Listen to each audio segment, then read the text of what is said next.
केदारनाथ धाम, जिसकी कथा और रहस्यों को जो पूरा सुनता है उसके जन्मों जन्मों के पाप मिट जाते हैं और भगवान शिव उसे निरोगी और हमेशा खुश रहने का आशीर्वाद भी देते हैं। दोस्तों, आज मैं आप सभी को केदारनाथ धाम के उन 10 रहस्य के बारे में जानकारी देंगे जिसे हमारे भारतवासी बहुत कम जानते हैं। भगवान शिव खुद यहाँ पर 24 घंटे विराजमान रहते हैं और ऐसे में उनकी इस धाम की कहानी के बारे में जो भी सुनता है वो धन्य हो जाता है। इसीलिए दोस्तों, इस वीडियो को पूरा जरूर देखेंगे और कमेंट बॉक्स में हर हर महादेव जरूर लिख देंगे। तो चलिए इस वीडियो को शुरू कर लेते हैं।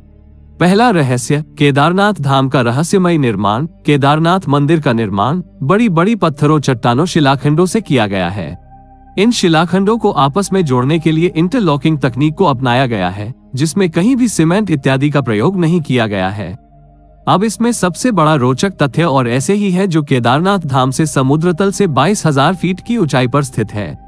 इतनी अधिक ऊंचाई पर इतनी विशाल शिलाखंड को पहुंचाना और फिर उन्हें एक के ऊपर एक रखकर इंटरलॉकिंग करना किसी मानव के लिए सक्षम नहीं दिखता। आज तक इस रहस्य का खुलासा नहीं हो पाया कि आखिर इतनी भारी पत्थर को इतनी ऊंचाई पर लाकर व तराश कर कैसे मंदिर की शक्ल दी गई होगी, खासकर ये विशालकाय छत कैसे खंभों पर रखी गई होगी। दूसरा रहस्य है केदारनाथ धाम की भौगोलिक स्थिति। केदारनाथ धाम में एक तरफ करीबन 22,000 फुट केदार, दूसरी तरफ 21,600 फुट ऊंचा खर्च कुंड और तीसरी तरफ 22,700 फुट ऊंचा भरत कुंड का पहाड़ न सिर्फ 3 पहाड़ बल्कि 5 नदियों का संगम भी है। यहाँ मंदाकिनी, मधु, गंगा, क्षीर गंगा, सरस्वती और स्वर्ण गौरी है। इन नदियों में अलकनंदा की सहायक मंदाकिनी आज भी मौजूद है। इसी के किनारे है केदारेश्वर धाम। यहाँ सर्दियों में भारी बर्फ और बारिश में जबरदस्त पानी रहता है। केदार घाटी में दोनों तरफ है नर और नारायण। विष्णु की 24 अवतार में एक नर और नारायण ऋषि की यहाँ तपोभूमि है। दूसरी ओर बद्रीनाथ धाम है जहाँ भगवान विष्णु विश्राम करते हैं। तीसरा, केदार में शिवलिंग की स्थापना कैसे और क्यों हुई। जब महाभारत युद्ध के बाद पांडवों पर अपने भाइयों और सगे संबंधियों की हत्या का दोष लगा था, तब भगवान श्री कृष्ण ने उन्हें भगवान शिव से क्षमा मांगने का सुझाव दिया था, लेकिन शिव जी पांडवों को क्षमा नहीं करना चाहते थे। इसीलिए वो पांडवों के सामने न आने के लिए बैल यानी नंदी का रूप धारण कर लिया और पहाड़ों में मौजूद मवेशियों में छिप गए थे। लेकिन गदाधारी भीम ने उन्हें देखते ही पहचान लिया। तब भगवान शिव का दर्शन पाने के लिए पांडवों ने एक योजना बनाई और भीम ने विशाल रूप धारण करके अपने दोनों पैर केदार पर्वत के दोनों ओर फैला दिए। सभी पशु भीम के पैर के नीचे से गुजर गए, लेकिन भैंस के रूपी भगवान शिव भीम के पैर के नीचे से नहीं निकले। तब भगवान शिव को पहचानकर उस भैंस को पकड़ना चाहा तो वो भैंस धरती में समाने लगा। तभी भीम ने भैंसे का पिछला भाग कसकर पकड़ लिया। भगवान शिव पांडवों की भक्ति से प्रसन्न होकर उन्हें दर्शन देकर पाप मुक्त कर दिया। कहा जाता है कि तभी से भगवान शिव यहाँ भैंस की पीठ की आकृति के रूप में पूजे जाते हैं। मान्यता है कि इस भैंस का मुंह नेपाल में निकला, जहां भगवान शिव की पूजा पशुपतिनाथ के रूप में की जाती है। चौथा रहस्य, इस मंदिर का निर्माण किसने और क्यों किया। ऐसा कहा जाता है कि इस मंदिर के निर्माण के पहले यहाँ पर एक दूसरा मंदिर हुआ करता था, जिसे पांडवों ने बनाया था। लेकिन वक्त के थपेड़ों की मार के चलते ये मंदिर विलुप्त हो गया। उसके बाद जगत गुरु आदि शंकराचार्य जी केदारनाथ आए और फिर उन्होंने इस मंदिर का निर्माण करवाया। इस मंदिर के पीछे ही उनकी समाधि है। इसका गर्भगृह अपेक्षाकृत प्राचीन है, जिसे 8वीं शताब्दी के लगभग का माना जाता है। पहली 10वीं शताब्दी में मालवा के राजा भोज द्वारा और फिर 3री शताब्दी में मंदिर का जीर्णोद्धार करवाया था। 5वां, केदारनाथ धाम और रामेश्वर धाम का एक सीध में होना।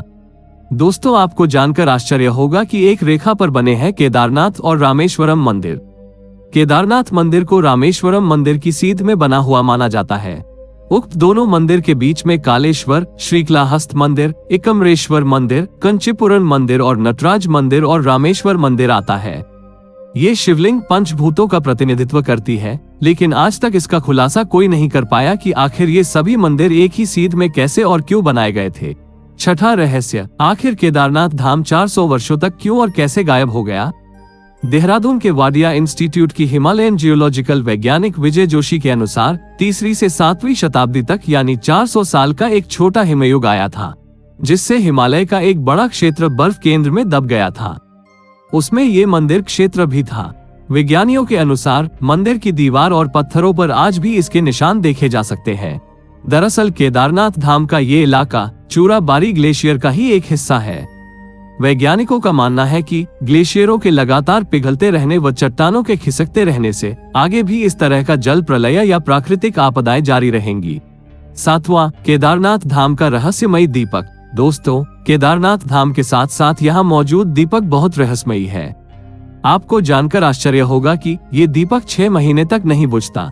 दीपावली महापर्व के दूसरे दिन शीत ऋतु में मंदिर के द्वार बंद कर दिए जाते हैं, लेकिन 6 महीने तक मंदिर के अंदर दीपक जलता रहता है।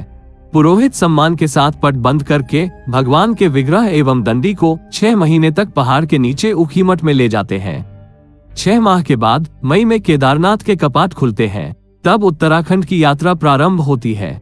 6 माह तक मंदिर और उसके आसपास कोई नहीं रहता, लेकिन आश्चर्य की बात यह है कि 6 माह तक दीपक भी जलता रहता है और निरंतर पूजा भी होती रहती है। कपाट खुलने के बाद ये भी आश्चर्य का विषय है कि वैसी की वैसी सफाई भी यहाँ मिलती है जैसे कि मंदिर को बंद करते वक्त छोड़ा गया था। 8वां रहस्य, आखिर क्यों और कैसे लुप्त हो जाएगा केदारनाथ धाम। पुराणों की भविष्यवाणी के अनुसार इस समूचे क्षेत्र के तीर्थ विलुप्त हो जाएंगे। माना जाता है कि जिस दिन नर और नारायण पर्वत आपस में मिल जाएंगे, बद्रीनाथ और केदारनाथ का मार्ग पूरी तरह से बंद हो जाएगा और तब भक्त बद्रीनाथ और केदारनाथ के दर्शन नहीं कर पाएंगे। पुराणों के अनुसार वर्तमान बद्रीनाथ धाम और केदारेश्वर धाम लुप्त हो जाएंगे और वर्षों बाद भविष्य में भविष्य बद्री और भविष्य की धार नाम की नई तीर्थ का उद्गम होगा।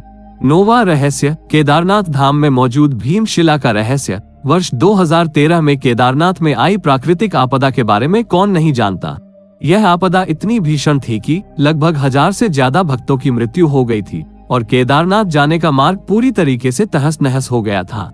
लेकिन आश्चर्य की बात तो यह है कि मुख्य मंदिर को कुछ भी नुकसान नहीं पहुंचा। इसका कारण था बाढ़ के पानी में बहकर आया एक विशाल चट्टान, जिसे आज हम भीमशिला के नाम से जानते हैं। 2013 में जब बाढ़ का पानी तीव्र गति के साथ केदारनाथ धाम मंदिर की तरफ बह रहा था, तब उस पानी के साथ साथ एक विशालकाय चट्टान भी मंदिर की तरफ बहती हुई आई और ठीक मंदिर के पीछे आकर रुक गया। बाढ़ का पानी उस चट्टान से टकराकर 2 भागों में बंट गया और मंदिर के दोनों ओर से निकल गया। इस कारण मंदिर को कुछ भी नुकसान नहीं हुआ था। ये एक चमत्कार था जिसे संपूर्ण विश्व ने देखा था। 10वां रहस्य, केदारनाथ धाम का रहस्यमयी साधु और एक भक्त की सच्ची घटना। दोस्तों, आज से कई सालों पहले एक आदमी केदारनाथ धाम में भगवान शिव के दर्शन करने आया। वो जिस वक्त आया उस वक्त केदारनाथ धाम के कपाट बंद होने वाले थे। उसने पुजारी से भोलेनाथ के दर्शन करने की इच्छा जाहिर की, परंतु पंडितों ने ये बोलकर उसे मना कर दिया कि केदारनाथ धाम अब 6 महीने के लिए बंद कर दिया गया है।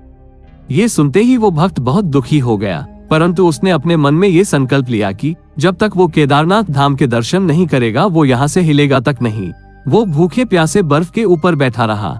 रात हुई और थोड़ी देर के बाद एक साधु उसके पास आया और उसने कुछ खाने के लिए उस भक्त को दिया और फिर उस साधु ने उसके सर पर हाथ फेरा। ये करते ही उस भक्त को नींद आ गई। वो भक्त जैसे ही उठा तो देखा कि कुछ पंडित केदारनाथ मंदिर का दरवाजा खोल रहे हैं।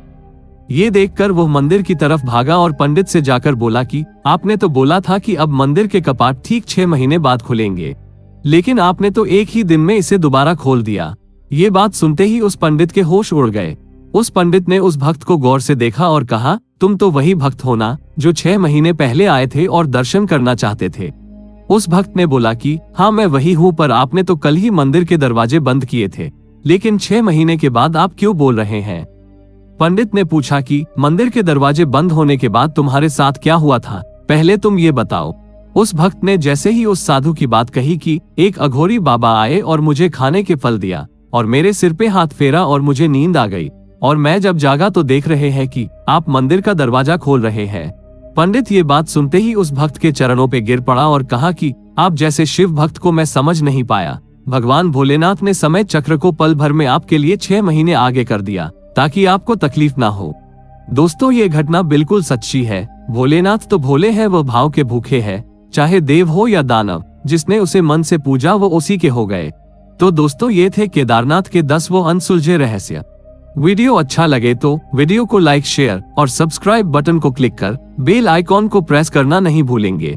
तो चलिए मिलते हैं हमारे नए वीडियो के साथ। धन्यवाद।